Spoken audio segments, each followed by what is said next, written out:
এই যে আমার পেছনে যে গ্রহটা আপনারা দেখতে পাচ্ছেন, এই যে দেখা যায় এই গোলাকার এই গ্রহটা হচ্ছে আমাদের পৃথিবী।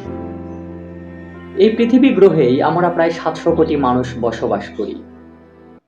আমরা সবাই জানি পৃথিবী গোলাকার, কমলালেবুর মতো অথবা ডিম্বাকৃতি, যাই হোক গোলাকার আমাদের এই পৃথিবী। কখনো কি আপনাদের মনে এরকম কোনো প্রশ্ন এসেছে যে এই যে পৃথিবী, এই পৃথিবীতে ২০০টার বেশি দেশ, পৃথিবীর শেষ প্রান্তে কি রয়েছে? এই ২০০টা দেশ পার হওয়ার পরে তারপর আমি কি দেখতে পাবো?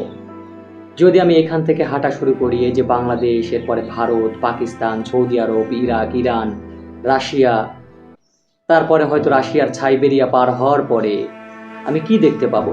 পৃথিবীর শেষ প্রান্তে আসলে কি রয়েছে? এই বিষয়টা বোঝানোর জন্য আমাকে একটা উদাহরণ দিতে হবে। এই উদাহরণটা দেওয়ার জন্য ধরেন আমি একটা গোলাকার ফুটবল নিলাম। পৃথিবী তো গোল, ঠিক পৃথিবীর মতোই আমি একটা গোলাকৃতি ফুটবল হাতে নিলাম।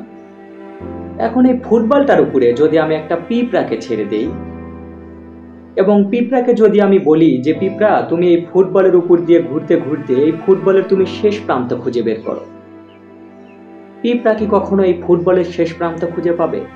পিঁপড়া হয়তো এদিক দিয়ে ঘুরতে থাকবে, ঘুরতে ঘুরতে আবার নিচে এসে আবার উপরে উঠবে, আবার হয়তো এদিকে যাবে, এদিক সেদিক ঘোরাফেরা করবে, কিন্তু এই ফুটবলের কখনো শেষ সীমানা খুঁজে পাবে না। কারণ কি?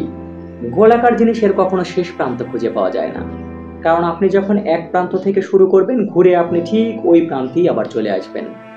এই পৃথিবীটাও ঠিক এরকম। আপনি এই পৃথিবীর ঠিক এই প্রান্ত থেকে যদি আপনি হাঁটা শুরু করেন, হাঁটতে হাঁটতে যদি এদিক দিয়ে হয়ে আবার নতুন করে ঠিক একই প্রান্তে চলে আসবেন। পরিশেষে আমরা এটা বলতে পারি যে পৃথিবীর আসলে শেষ প্রান্ত বলতে কিছু নেই।